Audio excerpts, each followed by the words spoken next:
Hello everyone, Reggie Time here. Back with a live play video for the first time in a few weeks. I've had some IT problems, so I've mostly been playing on PokerStars for the last week to 10 days, playing some Zoom, just because my backup computer isn't the best. It doesn't do too well with Sky and Unibet and what have you. So I just played some Zoom. Did okay, made some money, but yeah, it's really not my thing. It's basically full rings 2 nitty and quite tiresome and tedious, and six max is borderline too tough to be fun. So yeah, now I've got my computer back. Came back yesterday. It's absolutely in splendid shape. It's like a new one again, which is nice. And yeah, looking forward to getting stuck into some hopefully better games and making some money.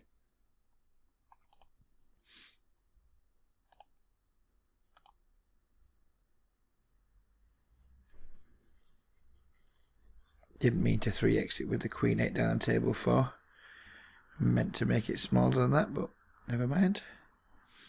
Completely brick with the Ace 10, so we'll throw it in the bin. Wow, it just dunks into us. I guess I'm going to call once and see what happens on the turn. If he just leads big again, I probably would just have let him have it.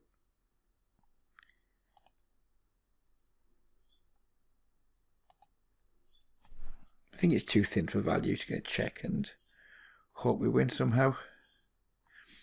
And we don't. Interesting line by our opponent there.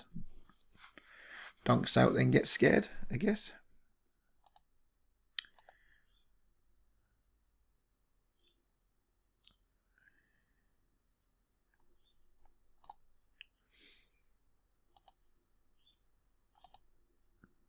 I was torn between where to make the video this morning, either here or Sky, but when I logged into Sky, there wasn't too many tables going. It's been a bit of a problem lately on Sky. It's kind of become pretty fucking reggy most of the time. It's hard to get good games on Sky consistently these days. Like tonight, I'm expecting to go there tonight, and it's Friday, and I expect to find some good games later on.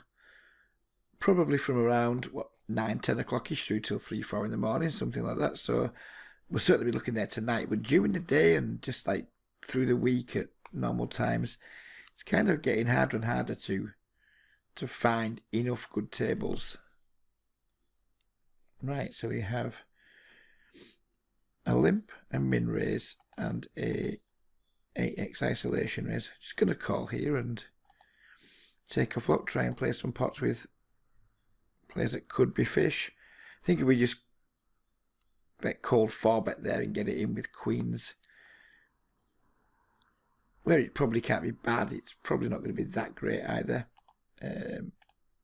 Now we just can afford now the ace has come and he's just like instantly bombed into us.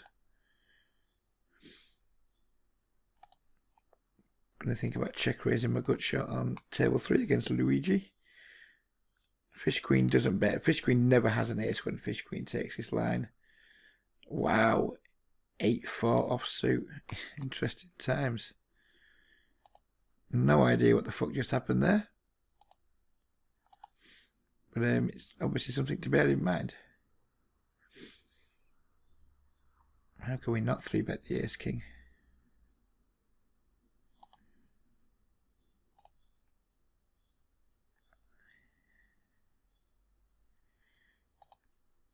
Going to keep going to war with the king jack on table 3. Well, we were keeping going to war until he did that to us, which kind of lets us off the hook.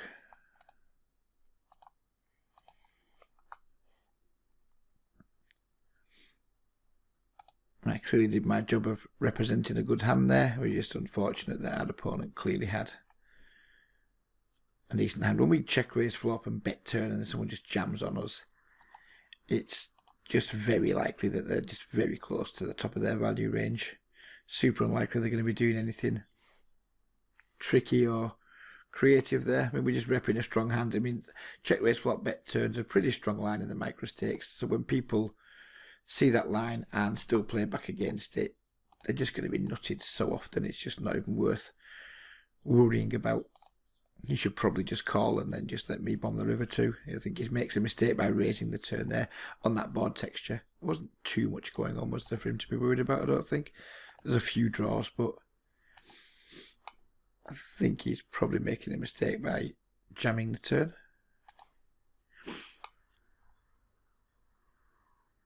And to top set on table 1. Get dunked into.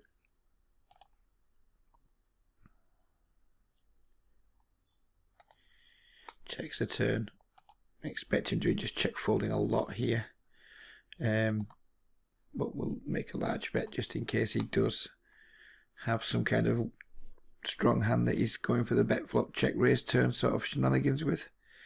But it's just so likely he's just going to give up in that spot when he just donk flop check turn. It's not a hand, it's not a line you expect to see people take in with value hands very often, but I didn't particularly want to give a free card on that board. And we also just want to start building a pot because we've got top set. We don't really want to we want to be slow playing our best hands. We want to be just pretty much bombing away with them. And just hoping our opponents have something they can accommodate us with, basically.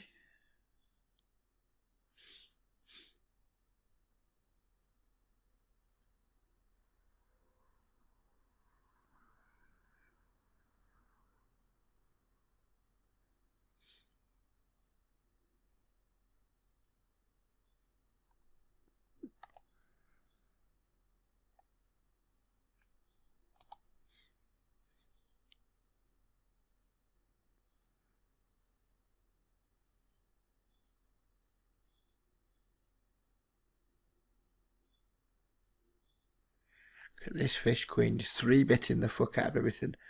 I'm glad we've got fish queen to our right.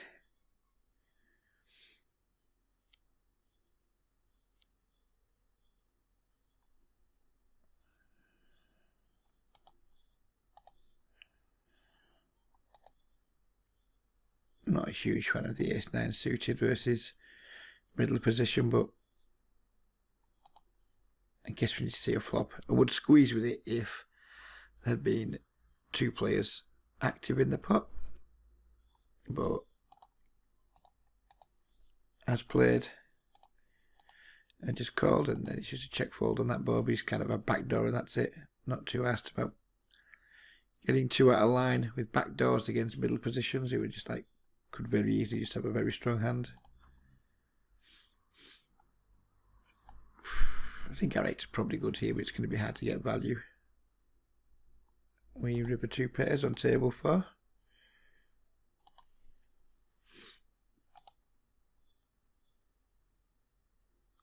And we drag down a medium-sized pot.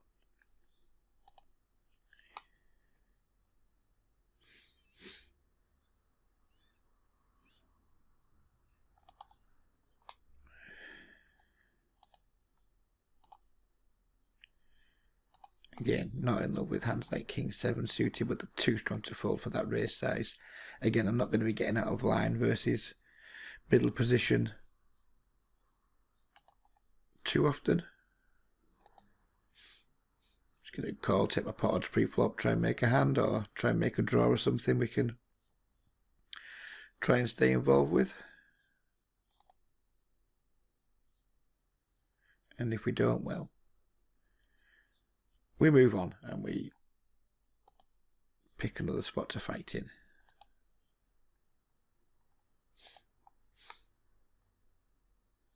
There's one thing my week of Zoom has taught me. It's taught me the value of patience. I've been playing pretty nitty, pretty tight in those Zoom games, and I've done pretty well. In fact, I smashed them, to be honest, but I don't enjoy it. It's not fun. And I definitely did better than you would typically expect to do long term. So kind of hitting and running Zoom for the time being. I've lost a little bit of money on there. took some of it off to enjoy it, because I class it as like bonus money. Given I don't really play there, and don't really keep much of a role there. And yeah, I think it's been a nice little training exercise. It's served its purpose, made some money, we trained, and look forward to getting back into some hopefully a little bit softer games and playing well in them, and hopefully taking quite a bit out of them. That's an open-ended straight draw on table 3.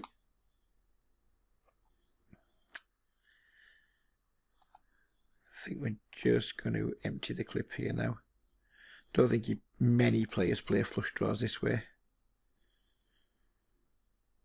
Blind versus blind, so we just keep barreling off and hope he folds, or hope we make our hand. And let the 8. Oh, now we could squeeze with the 8-6 on table.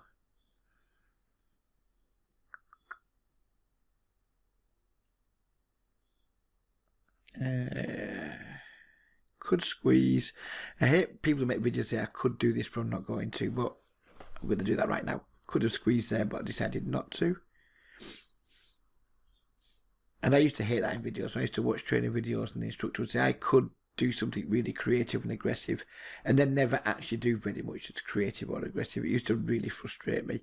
But yeah, it's a spot where I would definitely squeeze if it had been cut off and button, but we just don't need to get out of line versus under the gun middle positions, really. Both players rate to be relatively strong, so we're just going to get way less folds than we would hope for. Top pair, top kicker on table 2. We're going to start betting and keep betting, hoping that we don't get raised at any point, because if we do, if we remain in the 1 pair part of our range, probably going to have to fold to a raise. But we just take it down, and yeah, we'll have back to a little bit of action with our top pair, top kicker, but just winning the pot's never the worst thing in the world, is it?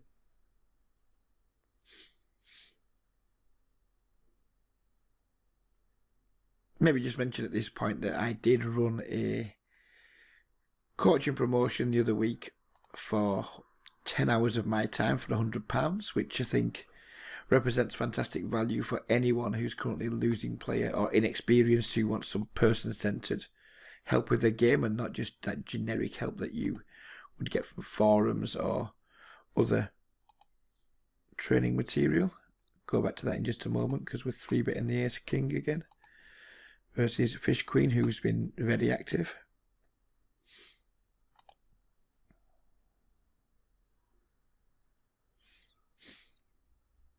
And we get it through again. Yeah, so that was designed just to be a short notice, a short program, short promotion. But it's made me really quite busy, and it's made me meet a lot of new interesting people, and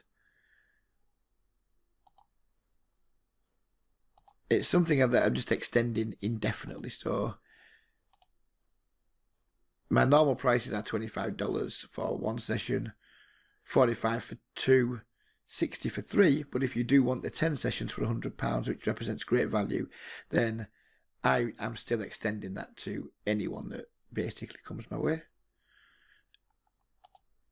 The sessions are non-refundable though, so if you do have 3 or 4 sessions, decide, you know what, I'm now ready for a more advanced coach, then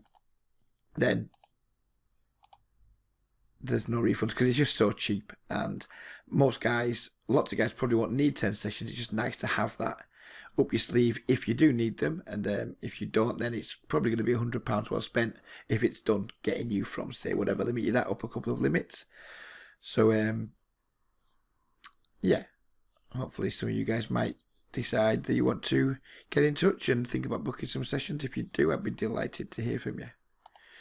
I'm going to call once here with our A6. Don't think we're the best hand too often when he just like cold calls a 3-bet from the small blind, but sorry, from the big blind, but we might be ahead of some things. Not pocket jacks, of course.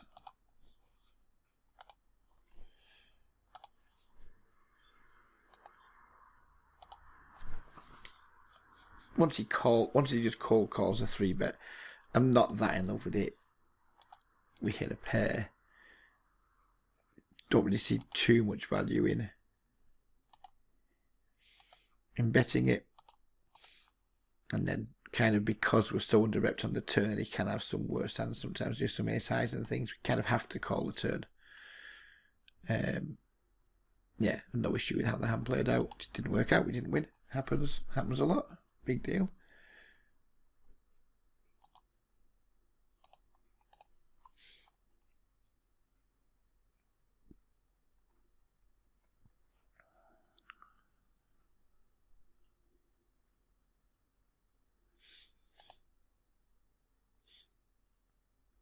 Like we're making too many live play videos going forward. The last 2 videos I've made kind of more just about poker life in general have been pretty damn popular. They've had lots of thumbs up, lots of hits for relative to my channel, which I'm really pleased with, and I'm looking for more inspiration to make more of those types of videos, but I'm just throwing this one out there because it's a Friday morning. I've not much else to do, got the house to myself, so I kind of just thought, why not?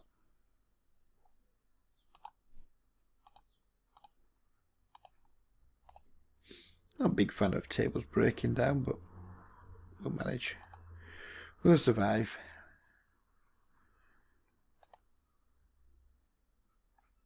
The good thing about Unibet is they do tend to fill back up again just because of the way the Unibet model works. Don't think we're in the best of tables and the best of games right now, but it is what it is.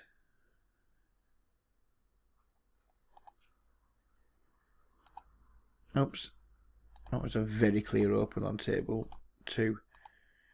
There's lack of concentration when I didn't open it. It's obviously ace-9 off suit from the button is a 100% open even for the nittiest of nits.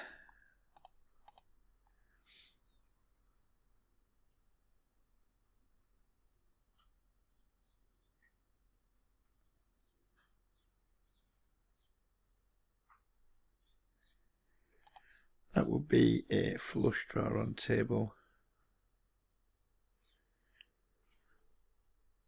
3. Normally, well, not normally, but sometimes I would check back flush draws, but in multi-way pots where people can definitely have worse draws, we can get some value from, or sometimes when we make our hand, we get someone to make a worse hand.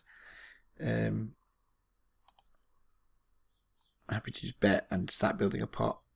Sometimes we just get to take it down with the 4, which is nice, and then when we don't, we build a bigger pot for the times that we do make a hand, so we can make some bigger value bets. It kind of sucks if we get raised, but it's interesting because we were in Doug Polk parlance in a category 3 semi bluff on the flop. Now we're in category 2, I believe. So we're gonna check. No reason to bluff anymore, of course. And betting and getting raised in this spot would absolutely suck. I'm going to value bet this river. I'm going to hope he has a hand like King Jack, Queen 10 maybe. So we're going to bet pretty big and target like his 2-pair plus part of his range.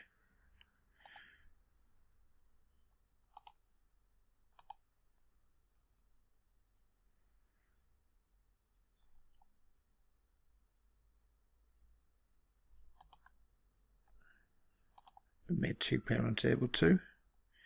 Oh, we get jammed on down here, so let's not mess around. Let's just get the snap call in. Not in love with the run out on table 2. Yeah, kind of thought the queen was going to be quite damaging to us. I'm just going to bluff twice now on table 4, given that an opponent checked back a flop that you'd expect people to do quite a lot of c-betting on. Pretty dry, pretty innocuous. And we got really lucky on table 3 that we cooled the fuck out of somebody. But we'll take it. Well, we don't mind how it comes.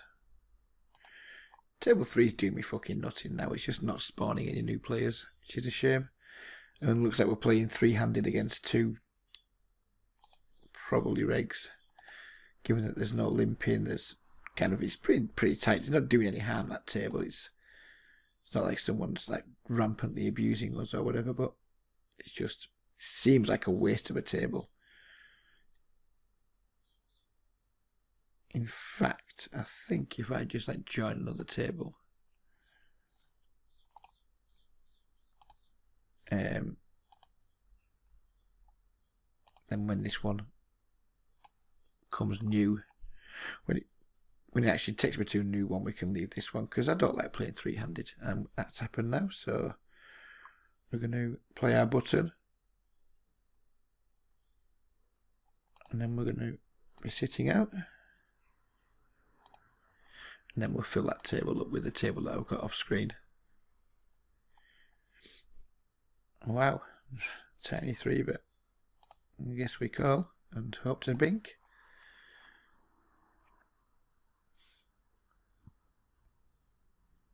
We do not.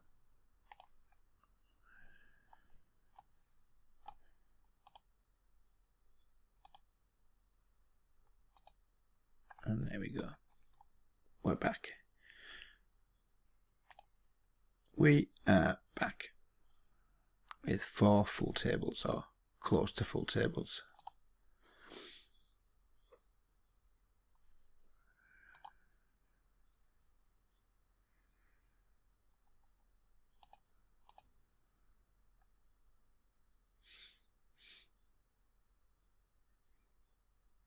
As I was saying earlier, these games don't feel great. It's hard to know for sure because we don't have HUDs and what have you, but I'm not feeling super great right now. But this is what No Limit Hold'em is now. It's just the way it is. It's finding great games is hard. Finding 1 or 2 great tables on a site like Sky is definitely possible, but it's hard to make much money 1 or 2 tables in the micro stakes. And it's just the state of No Limit Hold'em. It's definitely beatable. I'm not pretending for a second that it isn't beatable. Of course it's beatable. There's still lots of people who aren't that good at poker, particularly post-flop. But yeah, it's not as easy as it used to be, and it's definitely getting harder. But I'm definitely not like games are dying, woe is me type. Because I don't think that'll ever be the situation at the micro stakes. But usually I think I used to have like real high standards with my game selection where if I have at least 2 fish at a table, I didn't play. That just isn't a rule I can have anymore because it's just nice. If you have a table with 2 fish, it's just nice, and you should treat it as a luxury and as a treat and not as the norm. But these games are still way softer than Zoom and what have you for sure. And at least when you do manage to locate a fish at these tables, you get him for that as long as he's there. Whereas at Zoom, when there's a few fish in the pool, it's kind of potluck when you get with them. You can't really build any dynamic with them or anything like that.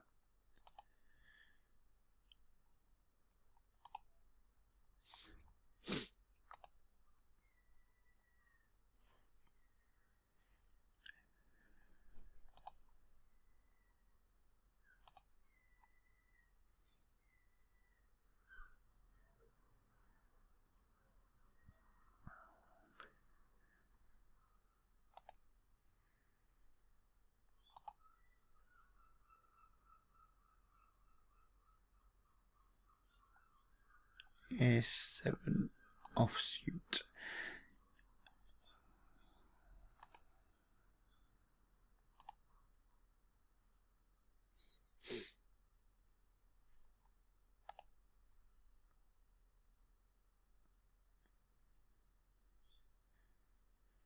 I've got the impression that this Minster Madness or Monster Madness, whatever.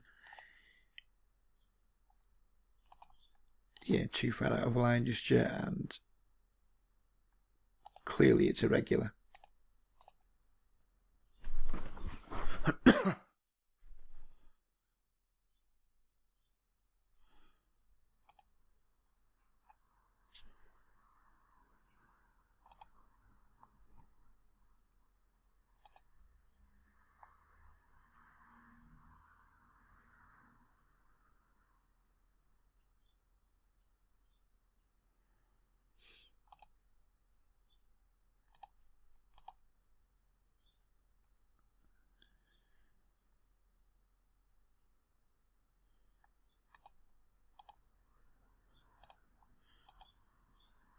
keep checking with the king six. It's not a situation where I particularly want to be bloating the pot. I'm more than happy to check call 2 bets from here.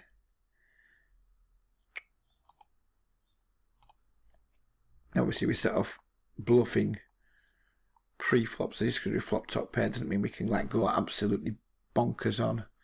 With c-bets, remember we were bluffing and our hand still isn't particularly strong. We could have maybe thought about trying to get a little bit of value on the river. Maybe I made something of a weak check. But how credible would a bet look to us? We did bet. If he's a good creative player, he's capable of probably just bluffing me off my hand there. I kind of just wanted to show my hand down.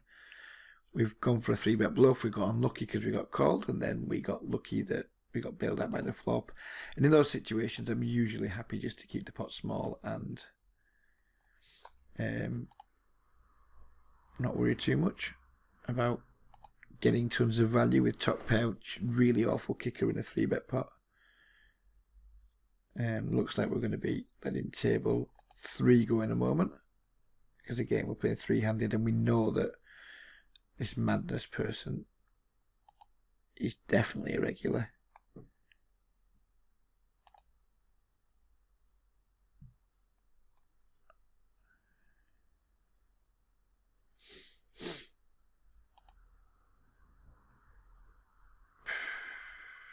I just 3-bet light. I don't really want to do it again. I'm going to call and hope not to get squeezed.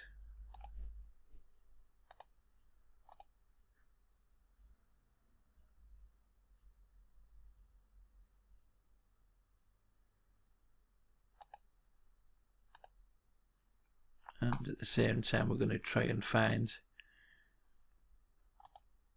a new table to replace table 2, because I have no interest in playing 3-handed in the slightest, and sadly we do get squeezed, so I'm going to muck our hand.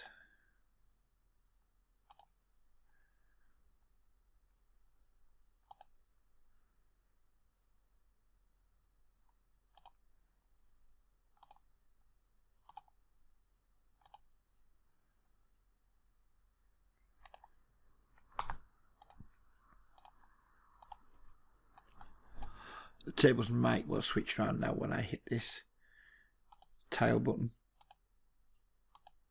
Yep, they have.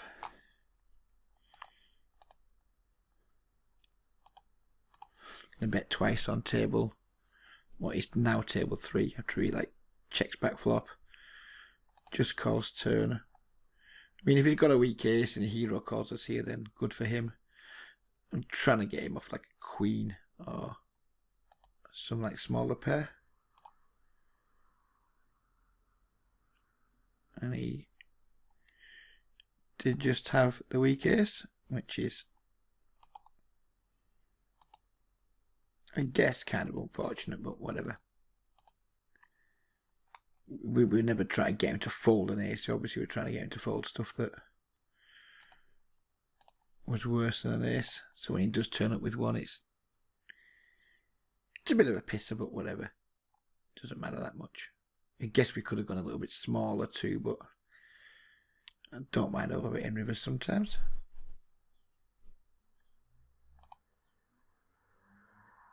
I'm going to 3-bet the Jack 10 suited here just because we don't want to get squeezed. I don't want to just call like we did last time and then get squeezed. And it's going to have some playability post flop, or quite a lot of playability post flop on lots of different boards. And if we get 4-bet, then we can just let it go.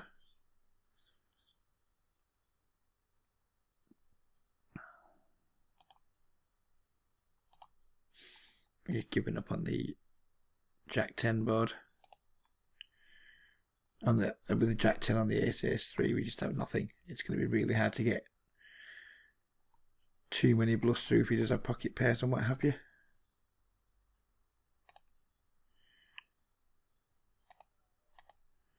None of our 3-bets are getting through, which is kind of unfortunate. I'm going to c-bet here on. And it's not the best of hands for us to c-bet with a guess, but we do have 2 overs and a little bit of backdoor. And if he's just got a hand like ace 10 or something, he might just fold.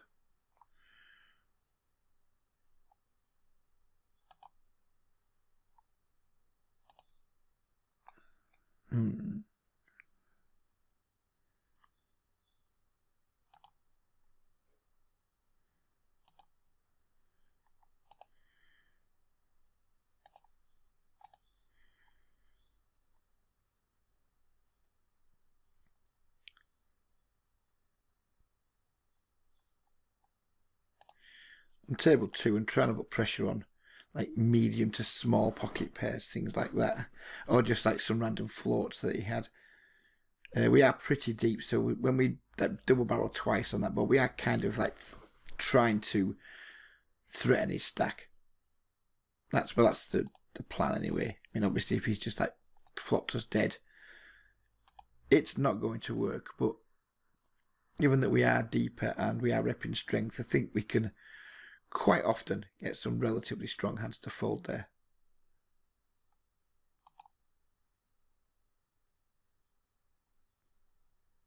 Just call with the ace queen.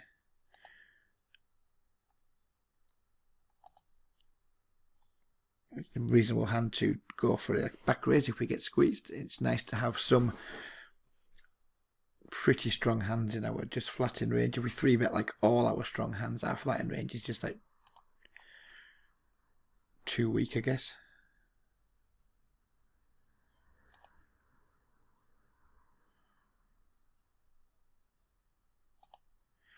Raise our flush draw on table 2, table 3, sorry.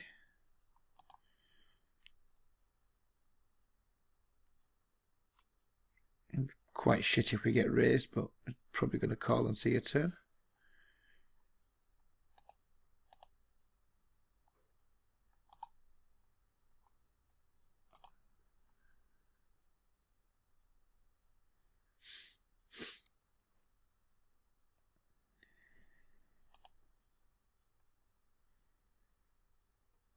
Completely whiffed on table 1 with the king queen suited, so I don't envisage us having too much of an adventure from here.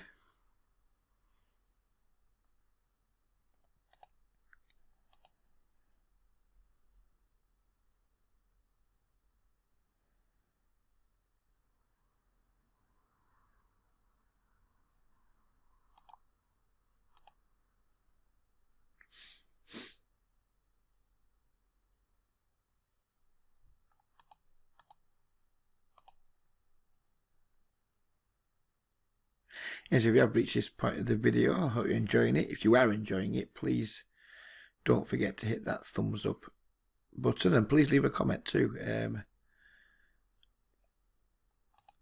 I love reading the comments. I do respond to lots of them, as many as possible, or as many as if I think there's a reasonable reply that I can make. Sometimes people just leave comments that are kind of nice but hard to reply to, so I don't reply to all of them, but I do try to, especially when anyone leaves me a question. I'll certainly reply to questions, unless the question is, why are you so fucking shit, or something like that. Then I tend not to reply to anything like that, but fortunately we don't get too much of that, so it's all good. And just again, if you are looking for some person-centered help with your game, some personalized coaching rather than generic help from forums and what have you, please do consider getting in touch, because I do believe my prices are as low as anyone you will find out there. I don't believe there's anyone out there in the current marketplace who is charging a lower price than me for help. You get what you pay for. I'm not like as good as some of the more expensive coaches, but that's kind of why my prices are so low. I'm the sort of guy who can help losing players become winning players and break-even players become winning players. If you're already a winning player, then I probably wouldn't be a good option for you. I never saw myself as that and never will do. But I am very good at understanding losing players, what you're going through, try and helping you like get through the mental minefield that is online poker, and also helping you get through the through some of the common mistakes that losing players make. Help you kind of shore all those things up, And then hopefully from there, you can either kick on and become a winning player, or go and find an even stronger coach than me who can help fine-tune you and make you into a strong winning player, as opposed to just a solid micro-stakes player, but kind of somebody who's not in a position to go and beat 100-0, 200-0, etc.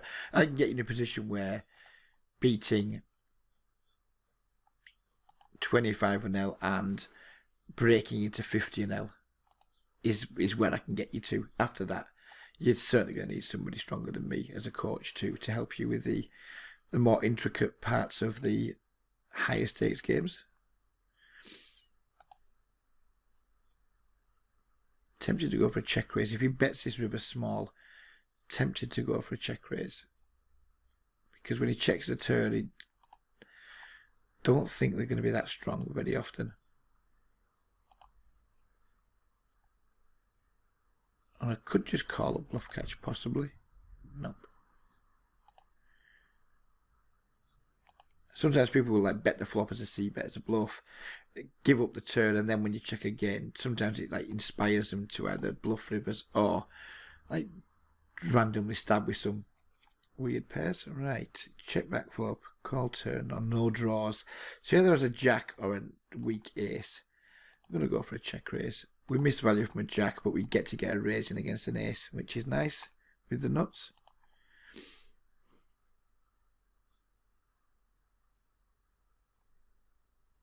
If he does have an ace, he is just so unlikely he's going to fold it. If he has like deuces or pocket fours or whatever. I think I like this line better because it allows him to sometimes bluff with any random floats he has. Yeah, I get it. We miss value with when he has a jack. But that's just like a small part of his range. He's going to have lots of other stuff that's not going to want to fold.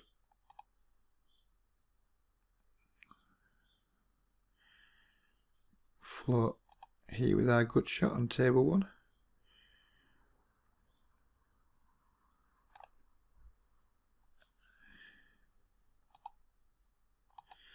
Start betting now. Our opponent's checking.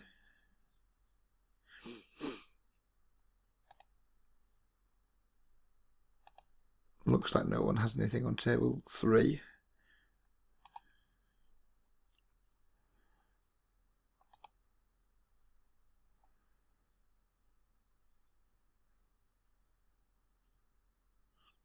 Table 3 is confusing. Don't think he has a jack. I think his most likely hand is going to be like 10. Pocket 9s, missed draws maybe.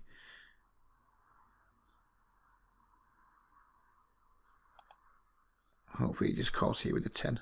Wow, ace 7. If I only had an ace, I might have bet slightly bigger, but, you know, chugging away nicely. Not going to complain too much. We're in the games that aren't particularly soft, and we're doing okay. I'm not sure if we're up or down for the session, but it feels like we're probably up a little bit. I just put £200 on at the start of the day just to well, just to make the video basically, and just to play some poker. I don't keep a lot of money on poker sites at all, and I never recommend people do either. Most of my money is kept in a PayPal account, and then I have like a separate poker bank account that I keep most of my money in, because we've all seen what can happen with poker sites in the past. I've been personally burnt by them. We all remember the Full Tilt saga. Some of the older guys remember the Ultimate Bet and Absolute Poker saga. Just don't keep your money on poker sites if you don't have to. Keep it in the bank or in an e-wallet. It's going to be much safer there than it is on a poker client. Even though I don't expect anything to go wrong at Unibet, I don't expect anything to go wrong at PokerStars or Sky, I didn't expect anything to go wrong at Full Tilt, and it just did. Kind of, you know, something might go wrong at shady sites like Unibet and Ultimate Bet and Absolute Poker, but the games were so good it was just worth being there. But yeah, you're never going to catch me advising people to keep a significant part of their bankroll on a poker client. Because, I mean, withdrawals and deposits is so easy these days and so quick. There's no reason to. I mean, what's the reason to? I mean, my net bankroll is probably around 3,000, I would say. Why just have that on a poker site? Why do I need to have 3,000 on or across the 4 or 5 poker sites I play? I mean, the highest I play is 50NL, very rarely, usually 25NL, 30NL. I don't need more than 300 or 400 on each site, across 4 sites, 4 or 5 sites. So, you know, there's no reason to be having like an extra whatever, 1.5, 2,000 on sites that I just don't need it to be there. It can just be in my bank because it's going to be much safer there. If sites have problems, the first thing they do is stiff the customers. The customers are the last people to get paid. So, yeah, it's happened to me on a microgaming site years ago. I think it was called Tusk. I struggled getting my money off Ultimate Bet. I did in the end, but I had to get it off in like $240 chunks over like 8 weeks. It was a pain in the ass. And then, you know, we got a little bit stuck on full tilt, didn't we? So, yeah,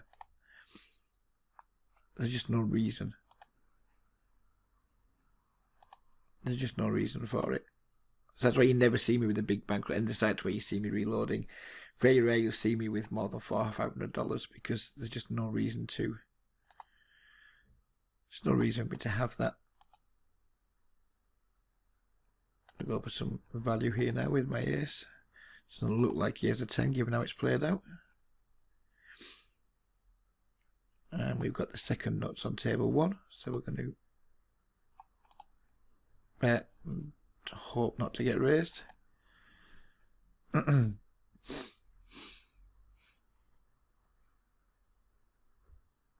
Probably going to wind the session down in a minute. I said the game's not too great. It's getting close to my lunchtime. I just felt like playing a little session and making a little live play video. So like I say, I hope you guys have enjoyed it. And if you have any ideas about anything you want me to talk about, like in my previous videos where it's just been kind of like a monologue type video, if you have anything you'd like to hear me discuss, not necessarily about the technical side of poker, because there's guys out there that just do that way better than me, but anything you want to discuss about mentality, bankroll management, game selection, anything like that, anything that's typically not covered that well in other areas, yeah, please do ask.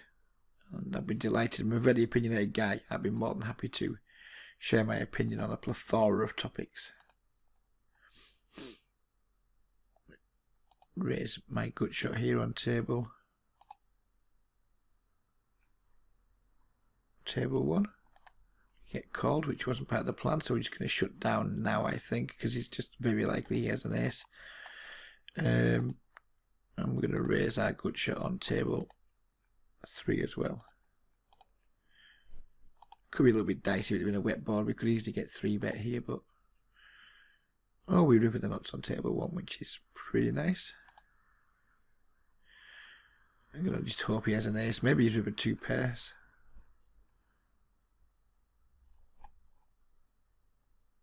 A nice spot to go for the overbet.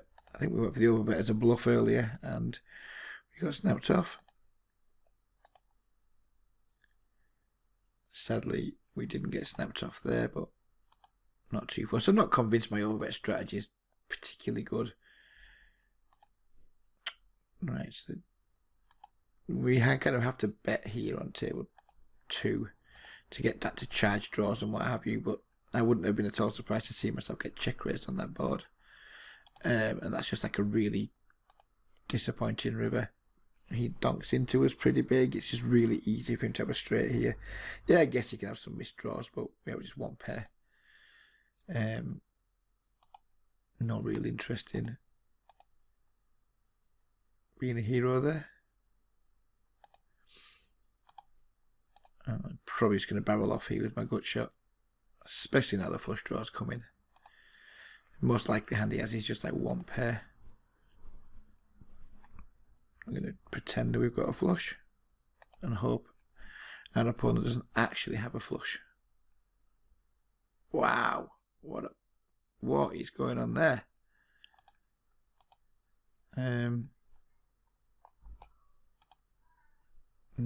I think that's quite amusing. He's made some kind of strange float, then picked up a pair, then just heroed the river. Interesting. I mean, if we had some dynamic, I can kind of understand why that might happen, but I'm a complete unknown to him, apart from like whatever's happened this session. But whatever.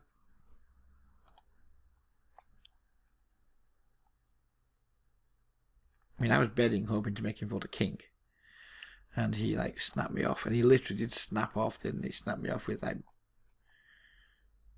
what was it, third pair? Good for him.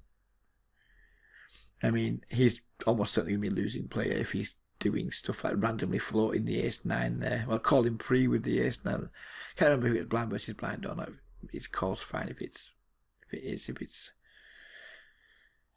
not, I'm not sure what to think of it. I can't remember exactly how the hand played out, but yeah, I don't think you can play like that in general and be a winning player, because he couldn't have possibly had some sort of like read, or there was no dynamic going on there. That's obviously just how he approaches the game.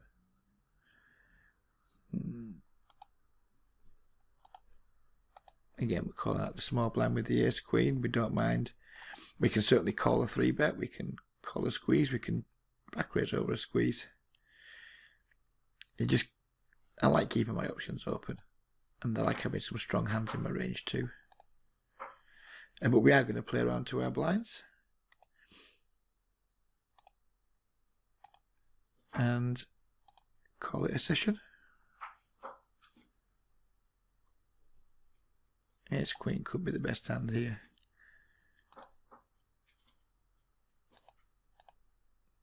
Can't call on that river. Unfortunately, ace queen was the best hand, but our opponent got there.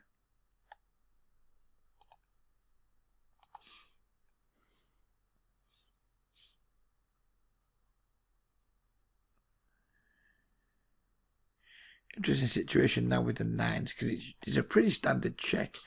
But given how light Conrath calls, I'm almost tempted to bet for value. No, I'll stick with my strategy. My overall strategy is I do follow that or try to follow the Doug Polk post-flop engine strategy, and that strategy encourages us to check in these spots with this part of our range, so that's what I'm going to do. Not too worried about the ace. I'm worried that he's thin value betting a 9, of course. Sorry, a queen. It's an interesting river.